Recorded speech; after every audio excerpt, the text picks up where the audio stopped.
What's going on, everybody? This is Jason. Welcome back to another video. Normally I start these videos off saying I'm back in the basement, but I'm not. I'm actually in my kitchen, open concept living room, getting ready to have some lunch. If you want to know what I'm eating, I'm going to have a black bean soup and some chicken tenderloins. That's what I'm having today. So wanted to do a quick video. I've just been having some things on my mind lately, thinking about the state of the camera industry, the state of photography, and I'm probably going to be doing more videos like this where I kind of just sit at this counter at lunchtime and just kind of have a conversation with myself. And hopefully you'll be watching it.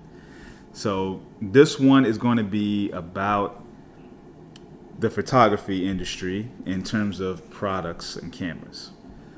So I've been thinking a lot about the latest releases. You know, all the rage is the X100s. Now we got the Ricoh GR4 coming out.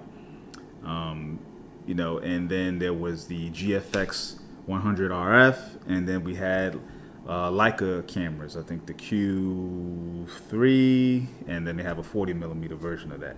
So a lot of compact fixed lens cameras have come out recently, and then there's been some other camera developments, but I'm not going to go into all that. So that's really about those. Really, that's what's on my mind. And so brought the idea to myself is like, what about Micro Four Thirds?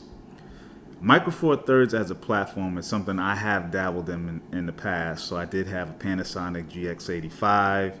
I had an old GX1 camera, which is a really old camera.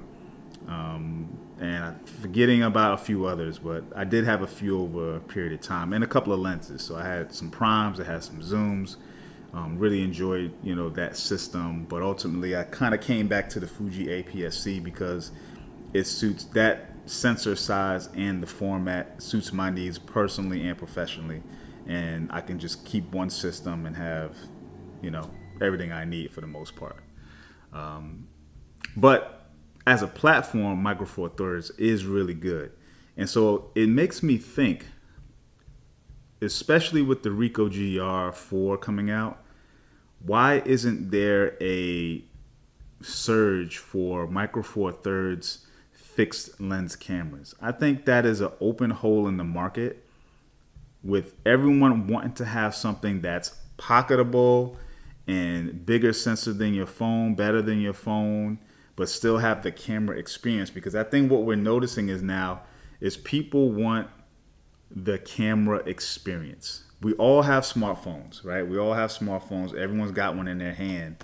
But there's still, and although the camera market has shrunk in comparison to the phone industry, I think the niche market, the enthusiasts still want an experience when they shoot photography.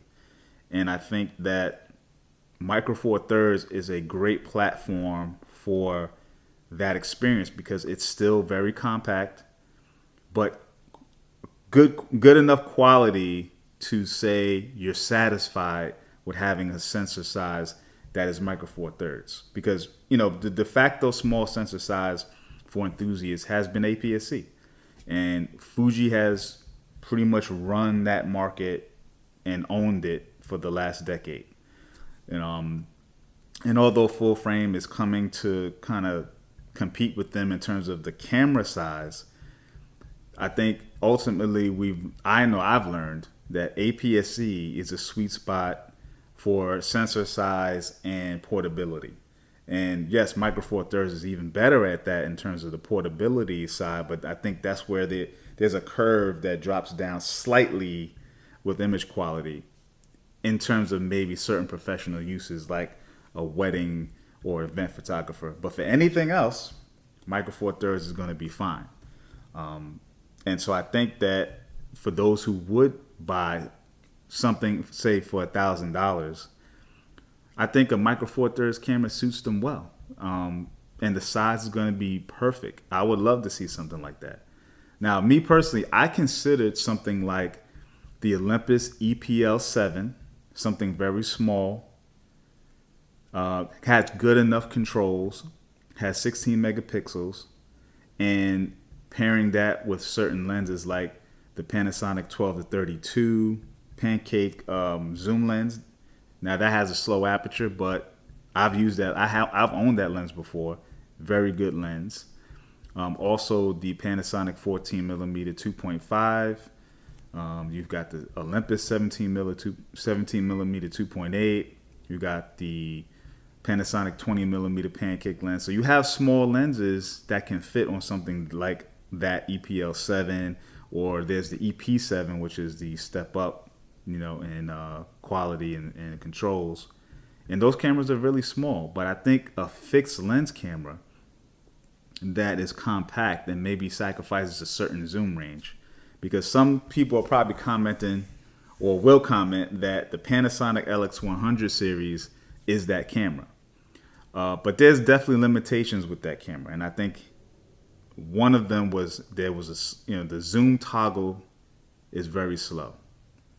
I think if you borrow the internal, the mechanical zoom that the X30 had, the X30 was a Fuji camera with a small 2/3 inch sensor. It was 28 to 112. But if you put a mechanical zoom with a micro four thirds sensor and do like a 24 to 50 with a reasonably fast aperture, say of f2 to 2.8, and a micro four thirds body, I think that would be fantastic. Throw a tilt screen on that.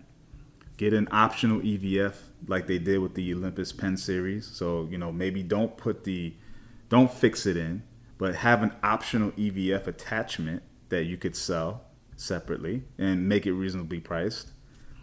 And I think you have a makings of something that can compete with all of these cameras without any real issue. Because honestly, that's what the EPL series was. They were very, very small, but they weren't fixed lenses. But you could get those small lenses, like I said, and have the optional EVF and things like that. And I think that, honestly, micro four thirds, whoever is, has the platform, Panasonic, Olympus, they have to reconsider what that sensor size can do.